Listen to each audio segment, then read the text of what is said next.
In this episode of My Mic Sounds Nice, we discuss Columbia University's response to threats to withhold $400 million in funds by the Trump administration. With a $14 million endowment, they can afford to stand on principle. And they did. If principle is a person's neck, Columbia stood on it. Hall of Fame baseball player and World War II veteran Jackie Robinson was erased from the Department of Defense's website because of DEI last week. You're out! A spokesperson initially responded, DEI is dead at the Defense Department, before bringing the website back to life. Soon, they'll tell us the Japanese interred themselves to make America look bad during World War II. Then, we'll close things out with the Robinson Report. Welcome to My Mic Sounds Nice, a freestyle conversation about health, relationships, and culture. Once again, this is Tim. Glad to be in the building. Mic check 1, 2. My mic sounds nice. This is Kevin, aka Reggie Jack, coming from the Bronx. Thanks for joining us today. Kevin's tongue-tied, but I'm A for Strong Island. How y'all doing? My mic sounds nice. Let's get it. Trump is the man. Elon's the man. I ain't the man. The Trump International asked for me. Yeah, I tell you, man. We in a good mood this morning, despite the world going in total chaos, no mass confusion. Check the rap references. For real. I know. It is hard times and rhymes out here, B. It's like, yo, B. Yeah. Time to remix Straight Bullet. There's been a whole lot going on between Trump, between just the news, the unfortunate passing of George Foreman. Wait, before we dive in, man, we got to make sure we're good. Like, how my brothers doing? Are y'all okay? How's everybody doing? We good? Families, we good? Brotherhood? Then we'll dive into the minutia. Got to make sure we good. You're right. I'm good, man. I'm good. Yeah, doing good. Yeah. Spring is sprung. Spring is sprung, no doubt. Rest in peace to Biz. Is spring again? For real. Rest in peace. And speaking of rest in peace, let's get to my brother. Goodbye, George Foreman. Yes. Man. I woke up to this. I was shocked, y'all. I woke up to this too. Yeah. And I know right before the show, Kev said that, he was shocked that he died at that age. And I was thinking the same thing. I was like, 76 don't feel old to me. I guess it is about the time that average age that human beings die. But for some reason, it just feels young. Because we're getting closer to it. Yo, Tim, I definitely did that's only 20 years. Calculation for me. I definitely did that calculation. Well, I've been doing that for a couple of years. It'd be like, yo, that math ain't looking so good. Yeah. Math which is why I always try to find out, like, okay, what's the cause of death? Do I have that? Am I susceptible to that? Which may be totally wrong, but I'm just run in my family. I'm just keeping it a buck. Like, yo, I mean, no doubt. Yeah, because it's like I think run in my family. Yeah, because I'm gonna say he was born in 49. Like, yo, we the end of the 60s. Like, that gap is getting closer. It's just interesting because I feel like for most of us, we've lost our parents, but regardless of the number, there is always this perception of distance between us with our parents, no matter how old we are. Like, our parents are our parents, but now when we're losing the individuals that we watched, that we grew up on, that we looked up to, and then you're like, wait a second, they weren't that far from our contemporaries. Like that is the thing. Like, nothing hits harder than when we're losing all these people in the hip hop community who aren't hitting 60. Then it's like, wait a second. Yeah, I mean, we was partying at Howard together. What happened? Yeah. The thing about the rappers dying is that they are a microcosm of Black men, and it's how you can see how Black men overall are dying. Yes. And because it's a small community, it allows us to peep what's really going on with the black male community. You know what I mean? Brilliantly stated, and it's the window that for a lot of us pay attention to Yes. the broader narrative. So you're absolutely right, which oftentimes what's taking place in hip hop actually is a reflection of what's happening writ large, and that's not just for the messages in the music.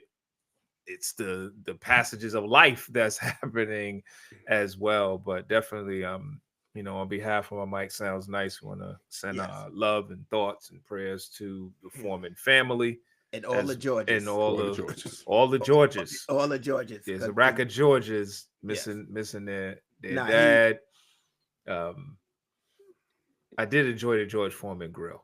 I read that in the article. No, I did too. And I always feel for him real quick before we go. I always think about the fact that George Foreman was at the top of his game, lost to Muhammad Ali.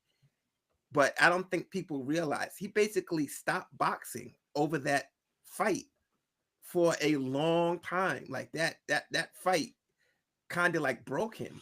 And his resilience to come back and have a second and a third career, because you got to say him boxing again is his second career, and then his business life is his third career. So shout out to him and the life that he lived. The movie was pretty good. Yeah. The the George Foreman movie was pretty good, and yeah, you're right, because you think about it, and he was a pastor too. I forgot that. So and he was villainized. Like for that fight, like so the anxiety on top of just losing, like he felt like he was punching against the world. So. So it's almost a Drake Kendrick situation. Yeah, because I'm sure people was rooting against him who wasn't even in the boxing. Man, it wasn't even his fault. Exactly. It's like, So, all right, let's jump in. All right. So Columbia University. So Donald Trump sent a letter to Columbia University basically telling them that they were going to pull $400 in federal funding. $400 million from them in federal funding. Yeah. If they didn't do, I think there's about 8 or 10 different bullet point things. Basically like suspend the people that were protesting over the Palestinian and Israel war. Arrest powers for the campus police. Yeah, arresting powers for campus police. Turn their Middle Eastern studies and African American studies and one of the other studies departments over to receivership. So I can just read because an article came out just on what the university agreed to, and then we can flow from there. This was from NBC News that actually came out, I think, in the middle of the night. It says the university has agreed to ban students from wearing masks at protests, hire 36 new campus security officers who, unlike previous security officers, will have the ability to arrest students, and appoint a new senior vice provost to oversee the Department of Middle East, South Asian, and African Studies. So that was kind of the highlight of what Columbia conceded to from what they were challenged to address. What say you, K Solo? I took a look at the letter, and I took a look at kind of what Columbia did, and it wasn't as bad as it appears on the face. I mean, they definitely had to bend the knee and be like, okay, yeah, we're going to do these things. They didn't put their thing into academic receivership. Yes. They added a provost, right? Yeah, they added a provost, and it says it's going to put it in a provost. So a lot of the things where they would have had the seed power, they kind of said, okay, we're going to add a provost, and we're going to create some body to oversee this thing. They switched up the disciplinary process to, I think Trump wanted them to add it to the president's office. They added it to the provost's office, and the president is the appeal. So I mean, they tried to play semantics and not give up the complete power. We'll see how it plays. We know this is just the opening up for negotiations. They had to agree to this before they could begin the negotiations. So we'll see how the Trump responds. To me, just the I was reading Columbia's letters to the Columbia community, where first like, hey, we're standing strong. We're not going to cower. Our mission is free inquiry and free academic thought, and this is what's been carrying us for 270 years. And so my thing is, this probably won't stop with Columbia University. And Aaron, I know we were talking in our pre-show the size of Columbia's endowment, but yet and still, 400 million is 400 million. Pressure is pressure. A threat to certain other schools. These schools would either have to bend and kiss the ring or potentially close. I'm saying of the smaller school. Like, so if this government influencing becomes a trend, and yes, so you're hiring a senior provost to oversee those particular departments. I think there's still a level of complying because those were the departments that were the target. You ain't hiring somebody to oversee the math department. Yeah. So I just think that this is part of a broader Project 2025 narrative, and just understanding, Aaron, I know you'll speak to it, just being a student of history, you really understand the value of attacking knowledge and attacking the right to question and have thoughts and wonderings. And that's something that I don't think prior to now we experienced in our lifetime, to really see how dangerous that could be, especially in the air quote information age. Yeah. I mean, I know there's a lot of times we get word salad that gets thrown around, and you hear things like authoritarianship. I'm bugging out this morning. But it really is that. It is the silencing of opinions and thoughts that you don't agree with. And it's occurring slowly. And that's the danger, Kevin, because Columbia, they gave in. They didn't give in all the way, but they gave in. We have a federal government telling a private institution, we don't like the way you behave, and we're not going to support you unless you adhere to things that we believe. And here's the danger. They told University of Penn they're going after them because they had a transgender female on the swim team.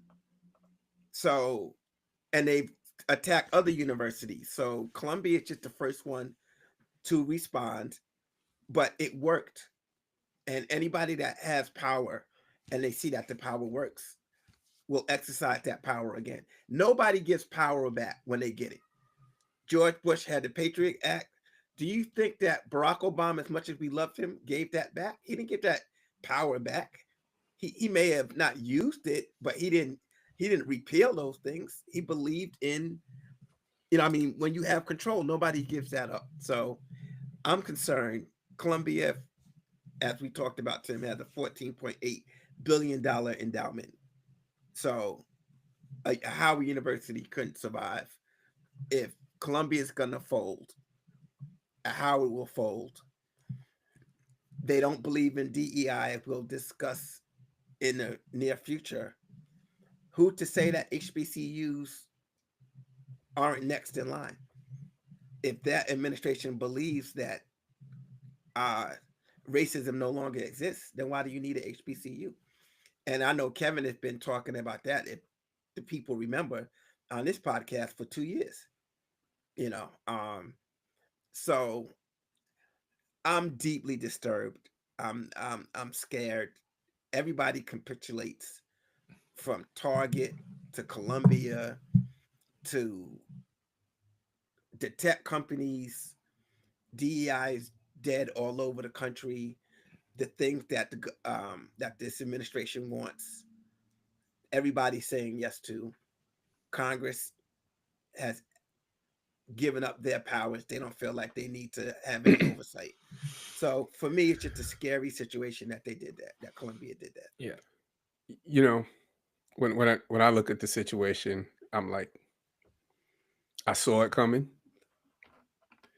Just because it's those things like if you let them take your neighbor in the morning, they're gonna come back for you in the afternoon or in the evening. Literally, we watched them do this. We watched them start with the K through 12 schools, the education department. We watched them say, we don't want this taught. We don't like this. We're running for school boards. This book, this historical book now is we're going to consider this fiction. We can't have books about Martin Luther King, about Rosa Parks in certain community school districts. So they've been running this place. They've been refining this process bit by bit. A teacher got in trouble. She had a sign, and this is just recently, welcome, all people are welcome, with a rainbow of colored, all different colored hands, rainbow and different shades. She got in trouble. Had to take the sign down. So I'm saying they've been running this, refining this, and this is what they did to Columbia. They're just refining it. And Reggie Jacks, to build off of that, because I need you mad this morning. Like, let's keep it a buck. It was a white woman. I want to add context. It was a white woman teacher, yeah, who had one of those long posters, and it was saying all are welcome. And all it had was different shade hands with hearts in each of the hands. And then there was another sign that kind of went this way that had different things, but it just was wanting everyone to feel welcome. She got in trouble, told to take it down. She took it down, but then in talking to her husband, she took a stand and put it back up.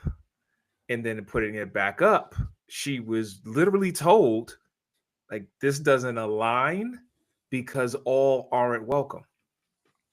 She was told all aren't welcome? Yes. Like, because like this does not align with the district because all are not welcome. Now, that's code. They didn't say who wasn't welcome. They didn't say why they wasn't welcome.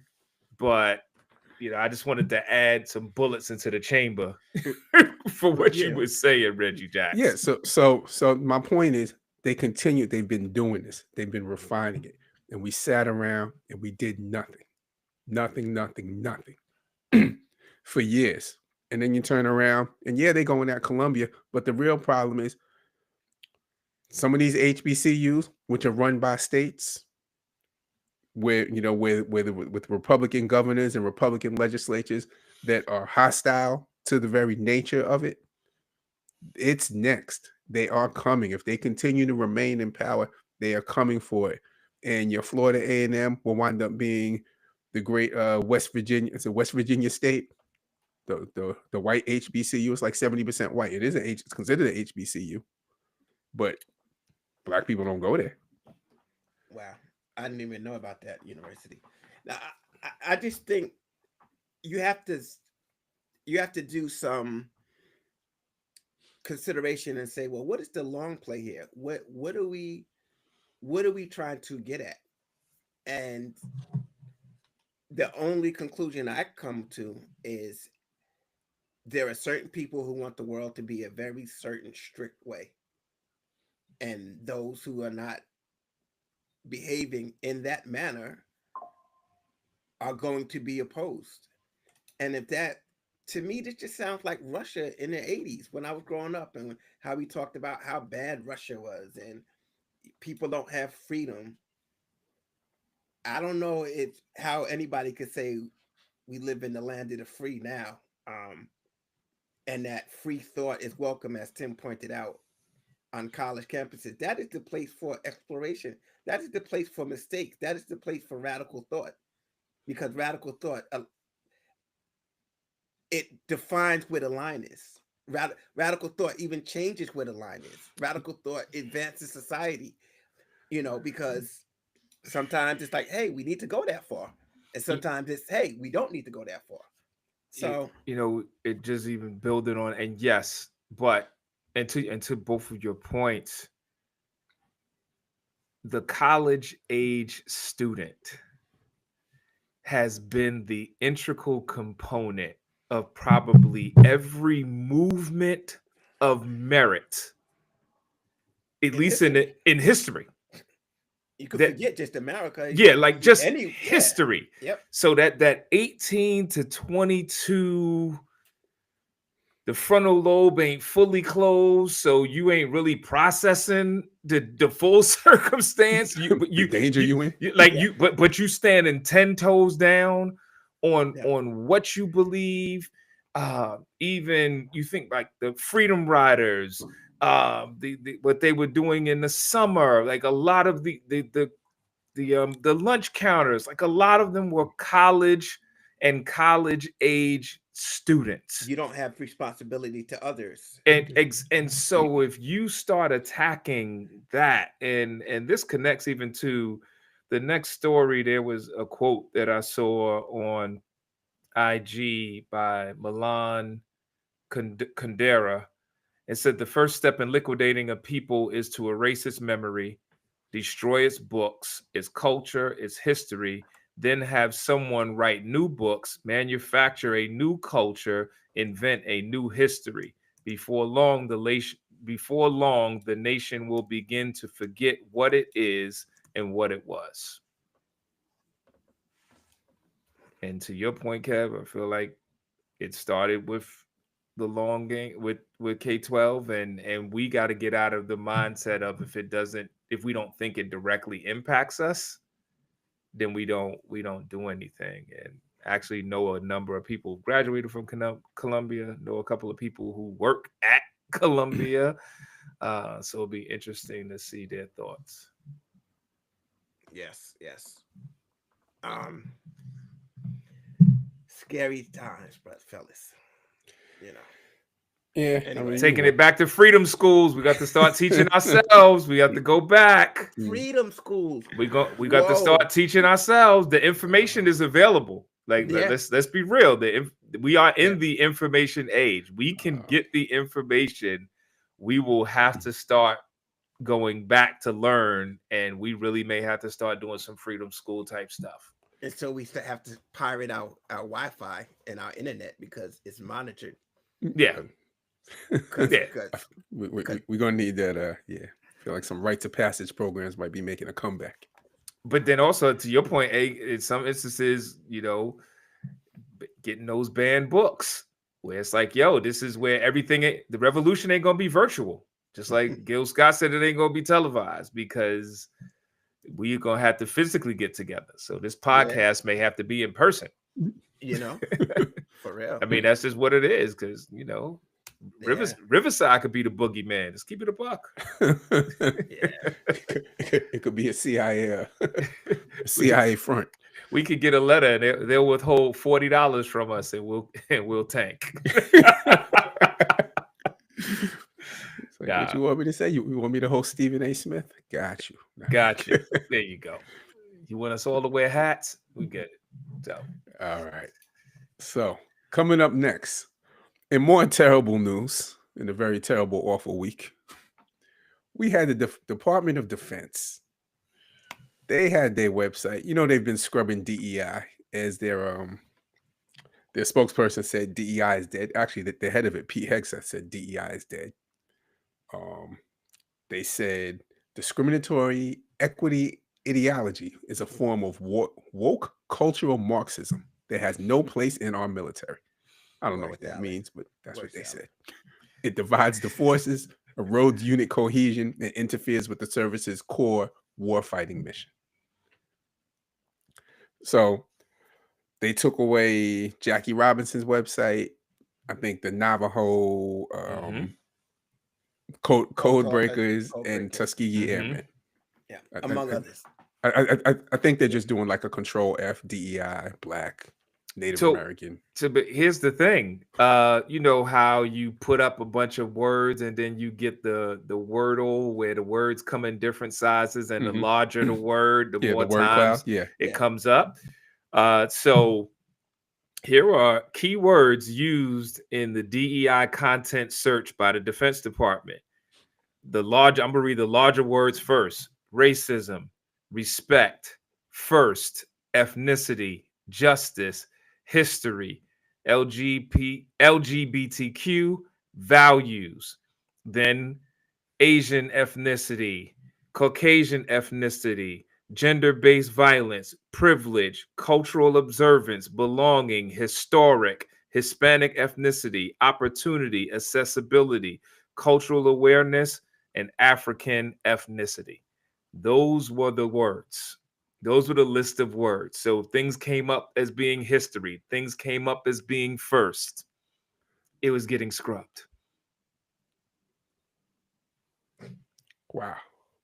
There's nothing women. Was there a woman? I didn't hear anything around women. I It guess they said just gender-based violence, but the actual word woman didn't come up in what was being presented here. And opportunity was another word, and belonging, and privilege, and historic. Okay, Reggie Jacks. First swing at it. I'm putting all the bullets in the chamber this morning for Reggie Jacks. I mean, it's about is racist, and it's not tone deaf. That they're signaling what they want, what they don't want you to know, how they don't want you to feel. I'm sick and tired of these certain people trying to claim that we have equality, that things are equal, that, you know, none of these people will tell you that racism is over. They just say that they don't want policies that target racism. Like, even if you ask them, Trump, any of them, people I've had conversations with that I know that are behind or that believe in these things, they don't think racism doesn't exist. They know that racist acts happen. Maybe they just believe that there are no racists magically. It's absurd. They're trying to control what you think. They don't want you to know about things, so you won't have any pride in yourself. And it's bananas. I don't even know, man. People got to go. But we voted them in. Now What's up, Tim? It is an attack to erase a nation's sins because they don't believe that they are, or they believe that by now we should be moving past that and we should be over it. That in their mind, in 2026, we will celebrate our 250th birthday as a nation, and we should be done with that. But to Kev's point, it would be totally different if the things that they are attempting to get rid of actually have ended. It would also, one thing that I was reading, and it was saying that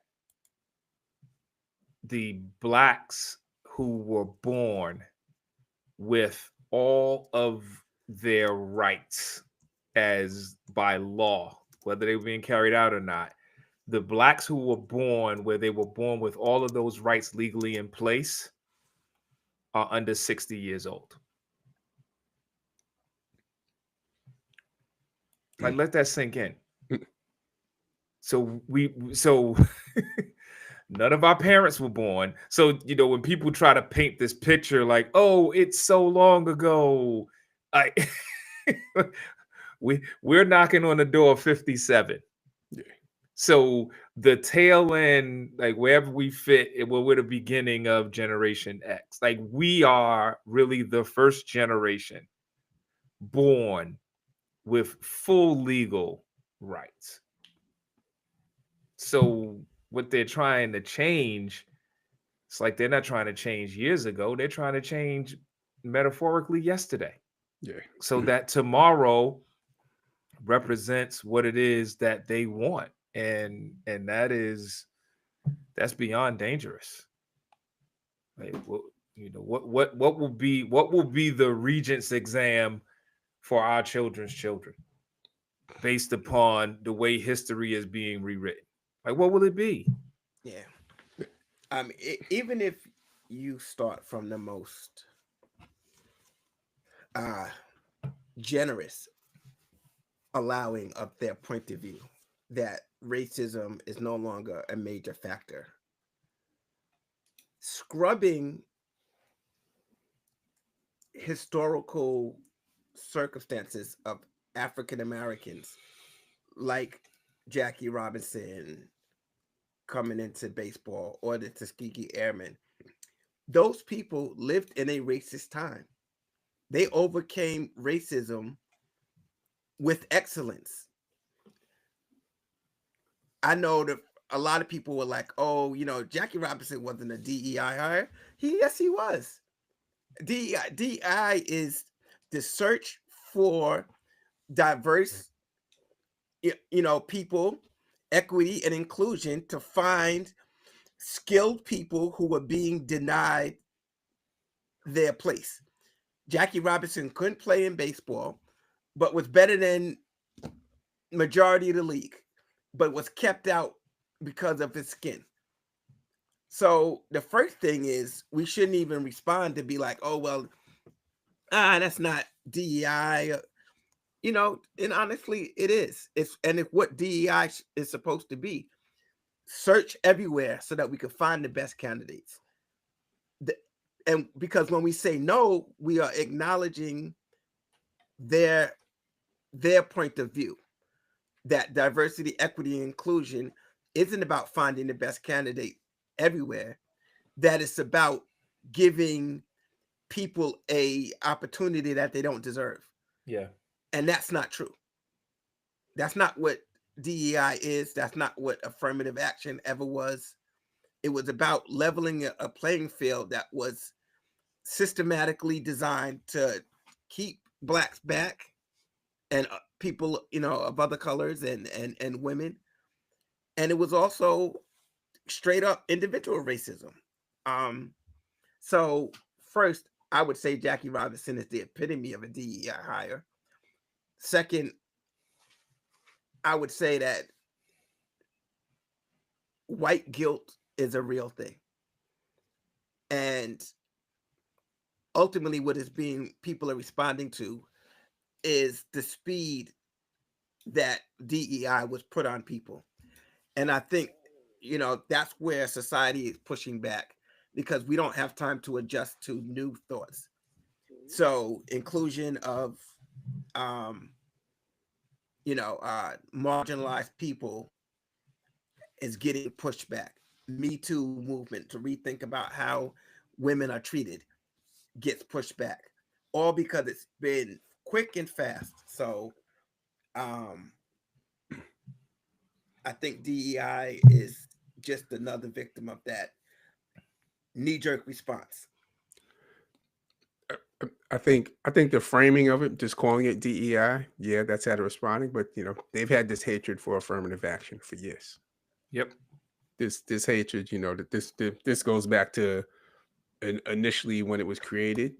You go back to the 70s, the Supreme Court case, I forget, Bakia against the state of California, where they got rid of where I think it was a veteran had sued over trying to get into like Berkeley or one of the UC college systems, and that was the first kind of where they started to knock down affirmative action, and it's continued.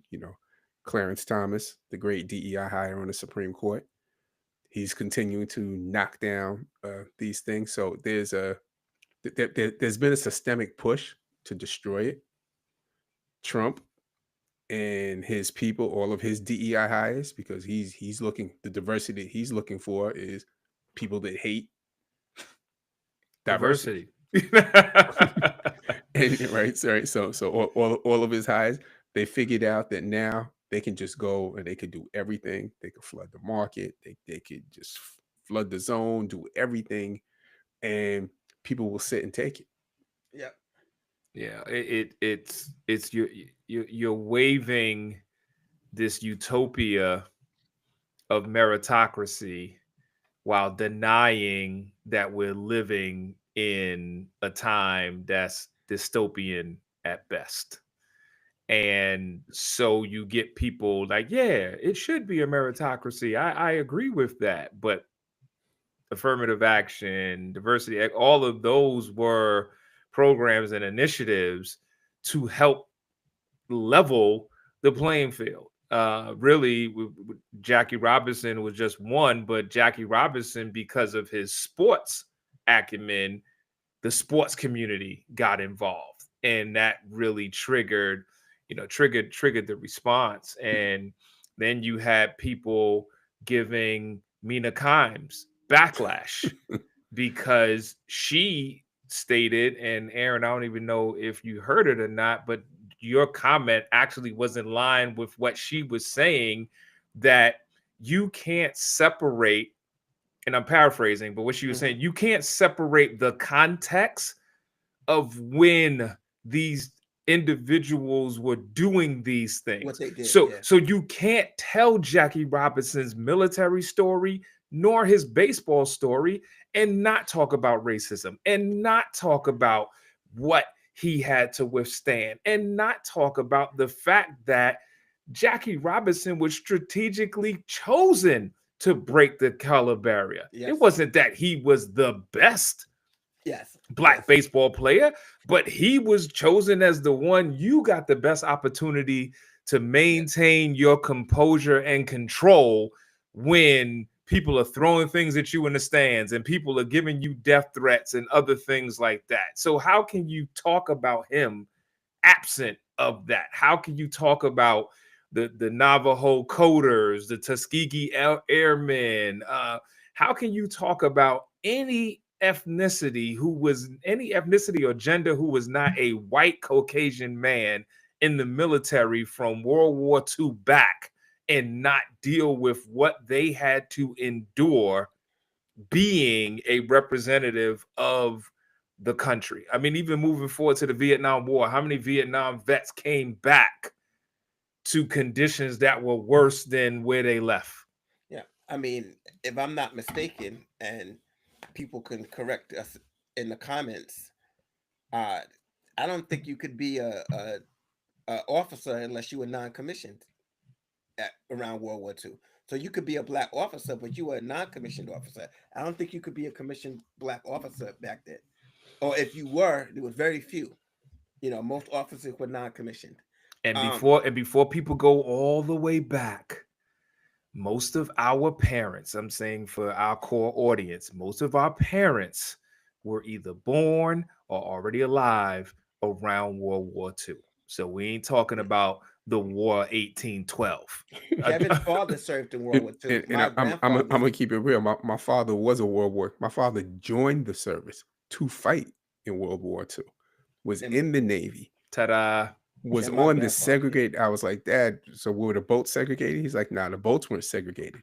But once you got off that ship, you saw the difference, right? When you got off that ship, you got into the So imagine he's here, he's all over the globe fighting for World War II, and comes back to racism. Comes back to a Pittsburgh where he can only live in a certain neighborhood. Kev, we talked about this briefly because we were talking about your father and my grandfather. How did they feel? How did your father feel, when he came home? Because he would never really, he would talk about it. I'd have to press him and ask him questions, and he would never really want to talk about it. But there wasn't an overwhelming feeling of patriotism because of what he was put through. Nah. And the same with my grandfather. Nah, his goal was I would never join the service. Yeah. These men served and went through pain and then came home and were disrespected. So I'm glad to have Mina Kimes was on it because she's generally on it, Tim. Yeah.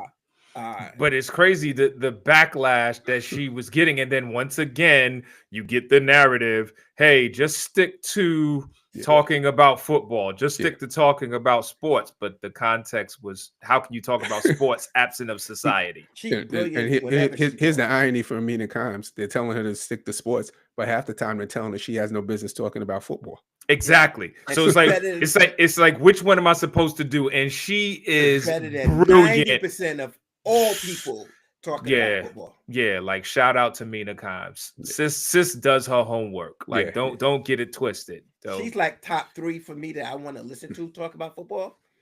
Is Mina Kimes. Yeah. But yep, so that's where we are, man, and we gotta stay focused. Let's take this up, man. We need a great Robinson report, don't we? Are we going to get the Robinson report, or do we want to touch burn Hollywood, burn Ashley? So we did have a discussion the other day briefly. Oh Lord. We did. We did. We're gonna make this brief. Real brief. Real brief. We know that Tesla, Elon Musk running Doge, and some people have been protesting. So now they've been targeting Tesla and Tesla owners.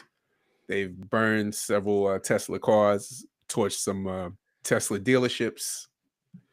They've hacked into and found the owners of Teslas and started to harass them. People are possibly damaging some people's Teslas out there. And, it's, I don't want to call it anarchy. But, call it anarchy. I'm not calling, I said I don't want to call it anarchy. So why bring up anarchy? Hey, listen, Aaron, this is not a protest on Columbia, so you might want to put a mask on for this segment. You got a hat on. No. I have a very no. But I was gonna say before just to add to add, full context, because clearly we're divided on whether we think the actions are right, wrong, or what have you, and that's fine. I think a bigger question, where for me it feels dangerous, is these acts are potentially being viewed as domestic terrorism. Yes. And thus you can charge a whole different category if you're viewing it through that. And they even flirted with the idea, because I think they've arrested 3 individuals in 3 states. Yes. That, they should go to jail in El Salvador or Venezuela. Like send them away. So that's there as well, because then it's like, hey, when we protest, is that domestic terrorism? So it becomes slippery. So I just wanted to throw that out there. I'll say this because for the audience, full disclosure, in our pre-production meeting, Tim and Kevin were like, hey, this is wrong. And I had a different take. And let me clarify. And I've had time to think about it. This is one of the reasons we love doing the pod, because we get to break bread mentally with each other and, push each other in thoughts. And I think that individual Tesla owners who are harmed is a terrible thing. And I think that should stop. I also think that from a moral standpoint, burning Tesla dealerships is clearly, just on a moral scale, morally wrong. But as I pointed out to Kevin, that when Palestinians, teenagers are throwing rocks at Israeli soldiers, that's morally wrong. Those Israeli soldiers in fact, they have to join the military. They don't even have a choice. They have to be part of the military, and they're being hit with rocks. They don't deserve that.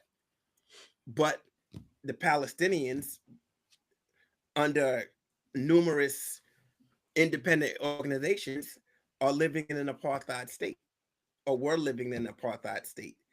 So their actions of protest look like, from a moral standpoint, incorrect.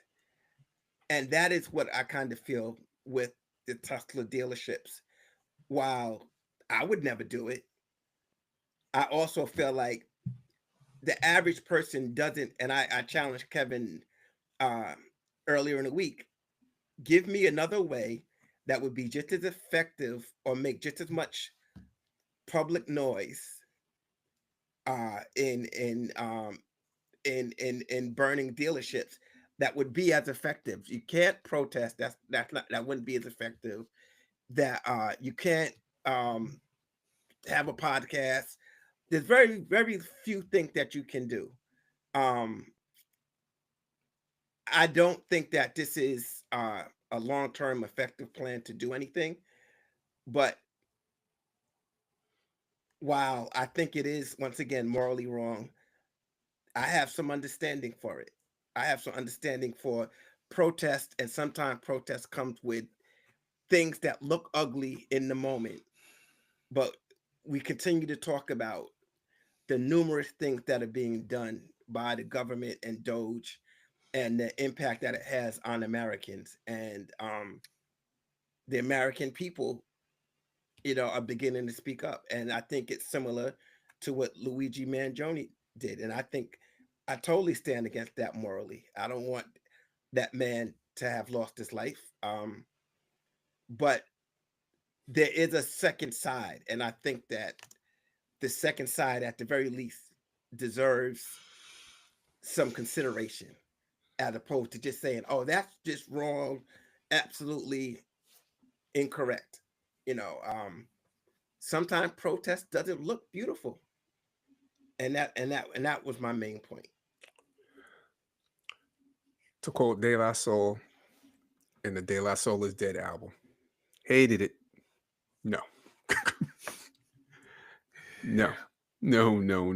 I'm Okay. fine with I'm fine with protests.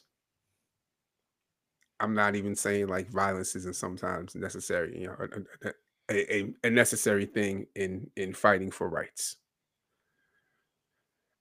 I don't believe that this moves the needle. But I that's don't your believe opinion. it And doesn't and move that the and that, needle. you don't know that. I don't know that. It may not.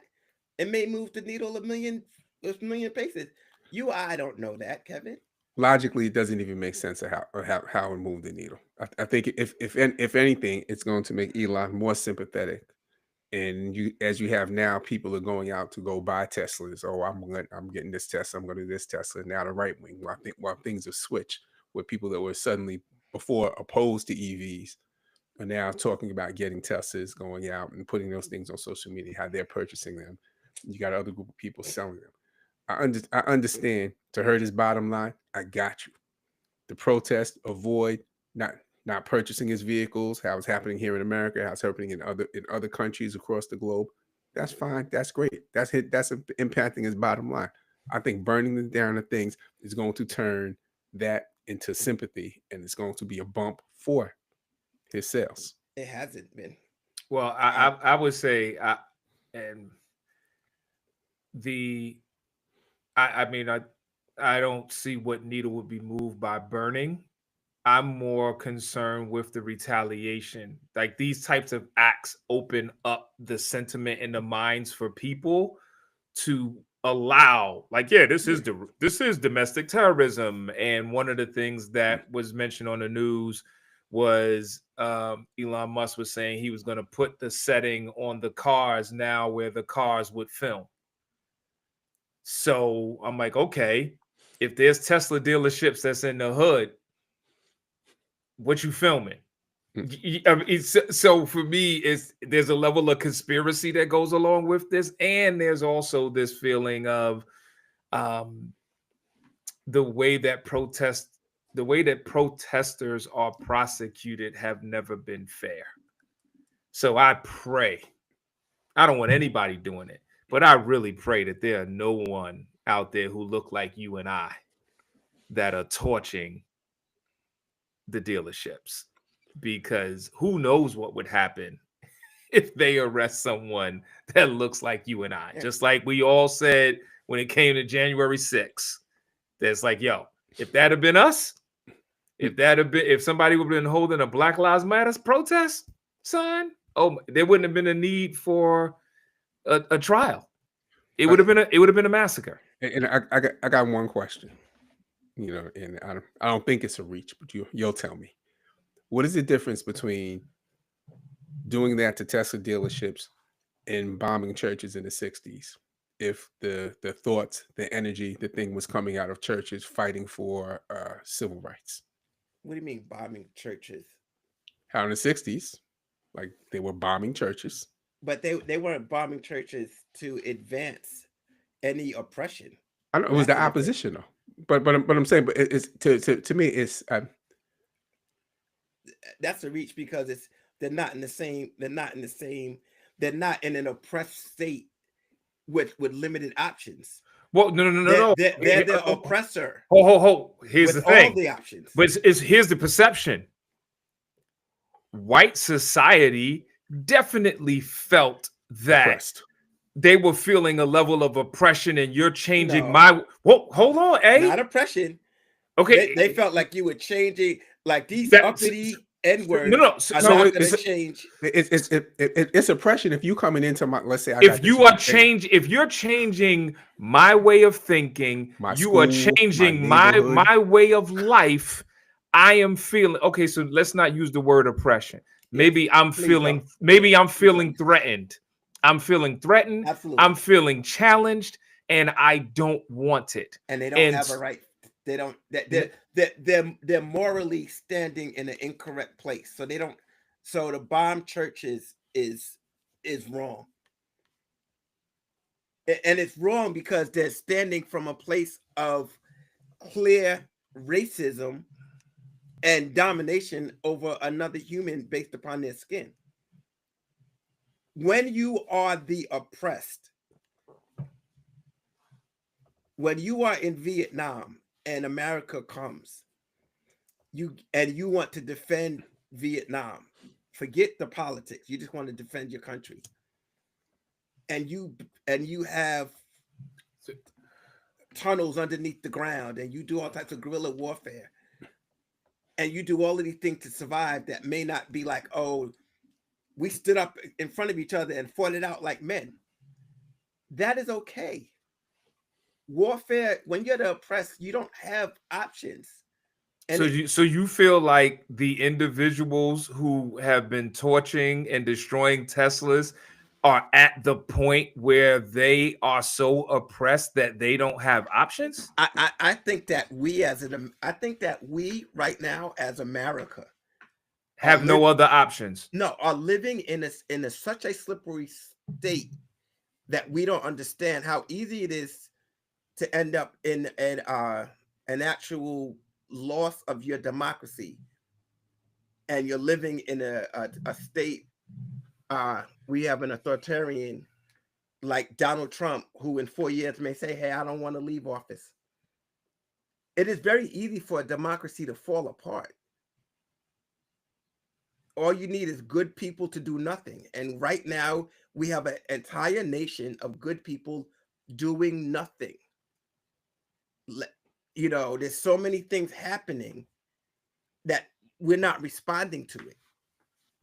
And I think that I really do think this democracy is in peril. I personally am there. I am there. America, as we know it, is in peril. I agree with that. I just believe that, and if that's the case, I just believe violence.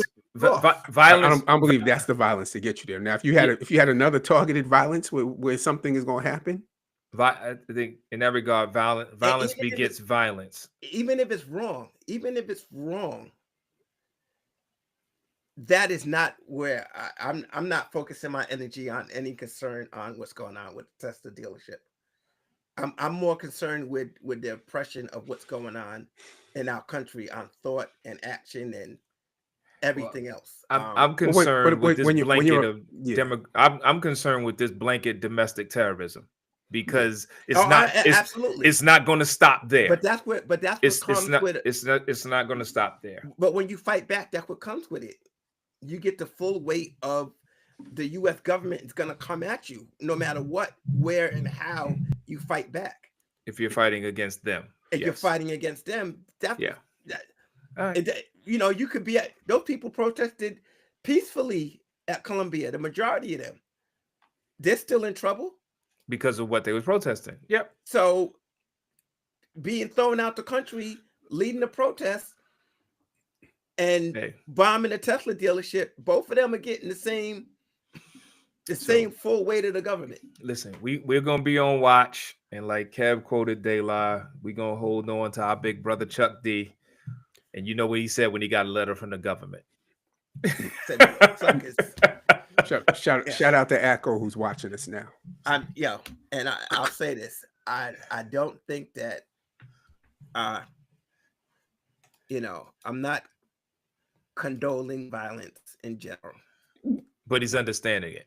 And the thoughts expressed by our producer are not necessarily the thoughts of My Mic Sounds Nice These are only as a podcast. These are only Aaron Lloyd's thoughts. Oh, man. Only Aaron Lloyd.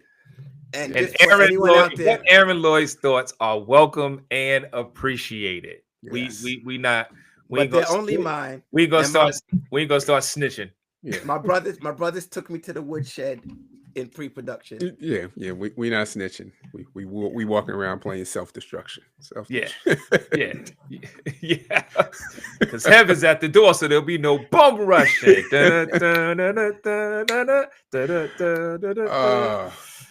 All right. I'm scared. I'm a scared American. I'm afraid too. Don't. I am. Let's not get it twisted. I'm afraid.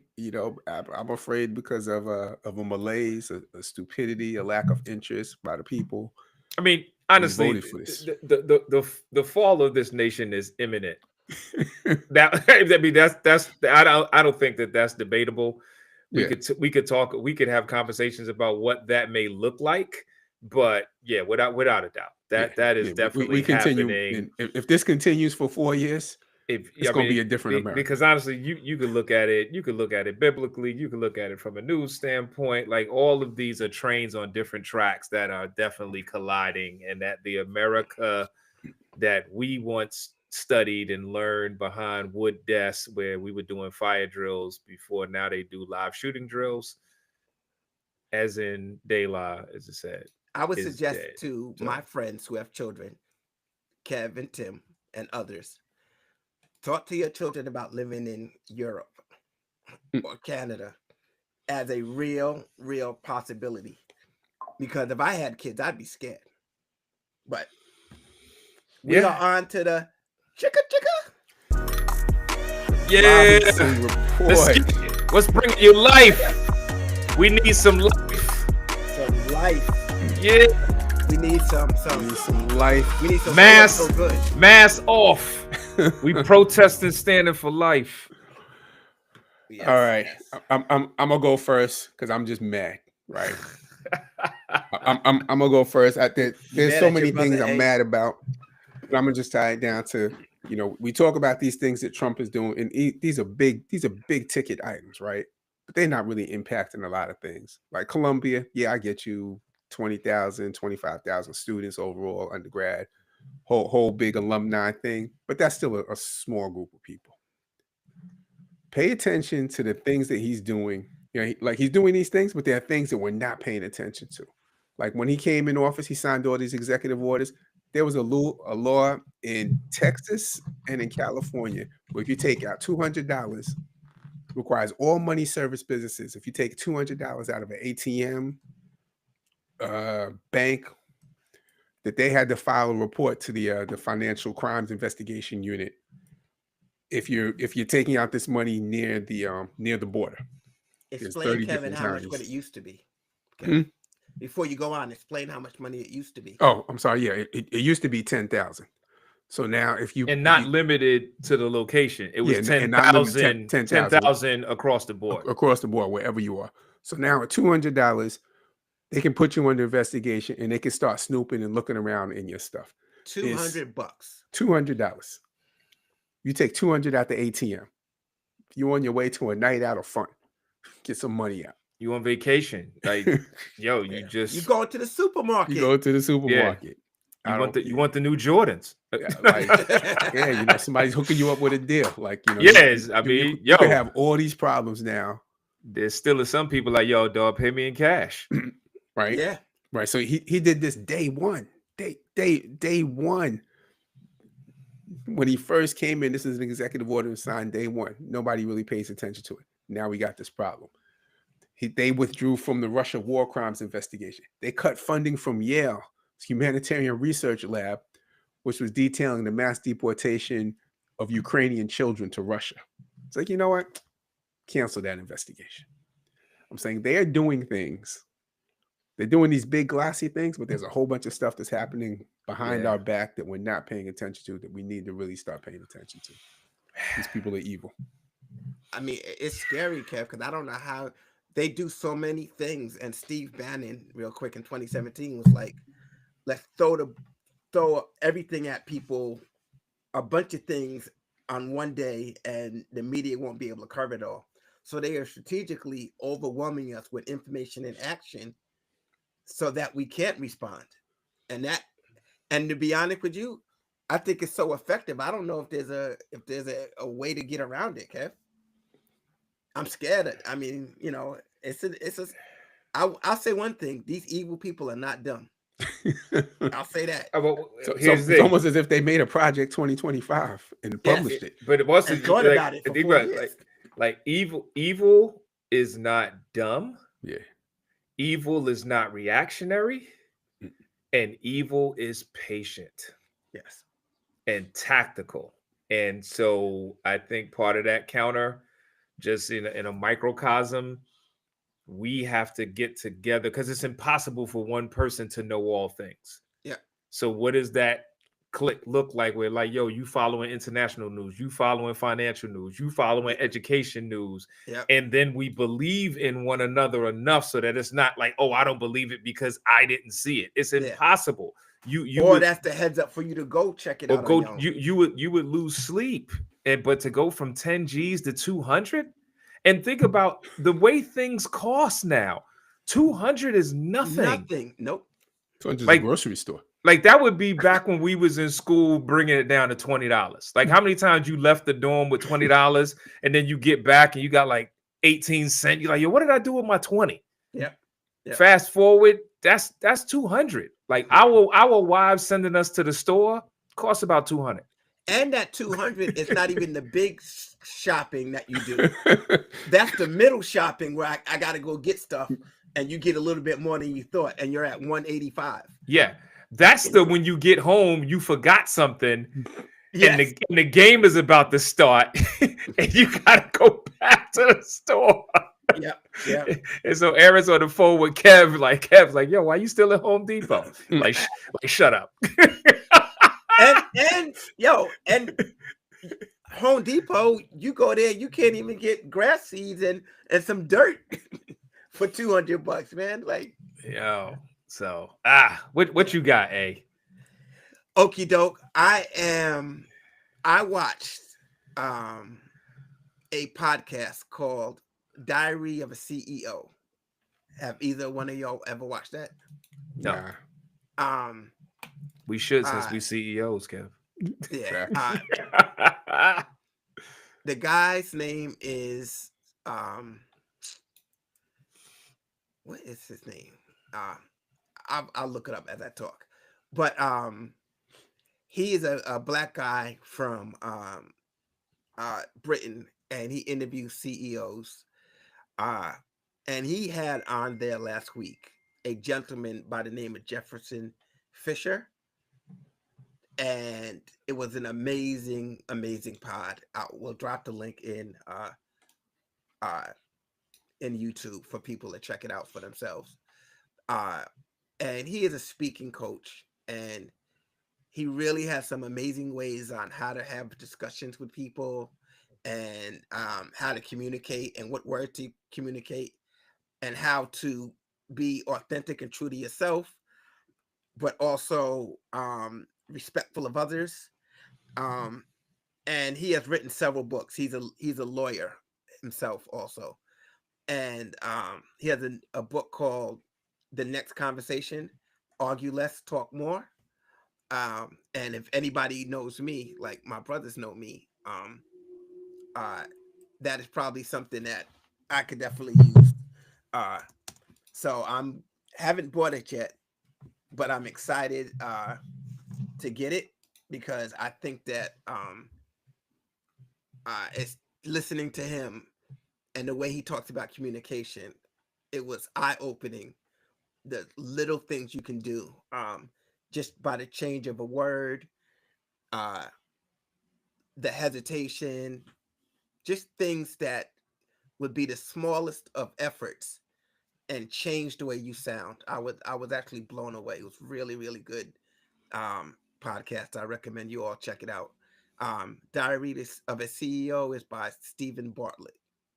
So if any of you guys want to see that, check it out. And watch the pod also. And look into Jefferson Fisher's book. You might he has others too. He has others books on communication. So drop it in the chat later. Yeah. My Robinson report is about hip hop.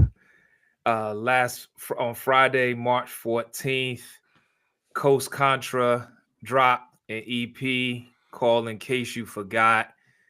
And for all of you hip hop fans who are just fans of lyricism and fans of group lyricism, Coast Contra, they do not disappoint. Razkaz's twin sons are two members of the group. There's another member, I'm not remembering his name, but he speaks back and forth in Spanish and English. And then the fourth member is this brother named Eric Jamal, who right now is one of my favorite. Like, he just, every verse of his, to me, he just knocks it out the park. But yeah, it's called In Case You Forgot. And so it's an EP that dropped March 14th. 6 songs, but the bars are incredible, and it just takes you back, but makes it in current day. So salute to Coast Contra, and definitely lyricism is not dead. Lyricism is fully alive. You just may have to look for it, but I wanted to bring that to light. Cool. Nice. I like Coast Contra. My only concern with them is I wish that they would put out more content than, because I think they're so dope.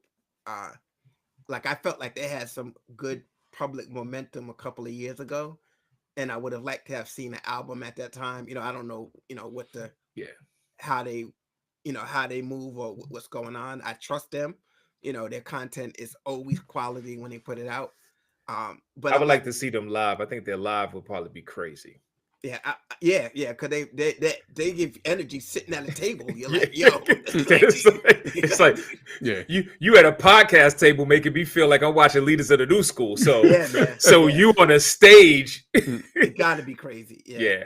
So now I have all the respect in the world for them. I'm just like a starved human being that wants more from them. You know what I mean? Like, well, I'm hoping that this EP is the beginning of that, because my thing was I didn't want them to get boxed into the freestyles that make it just online. And this is cool because they actually on the EP, because I would always wonder, like, how would songs work for them.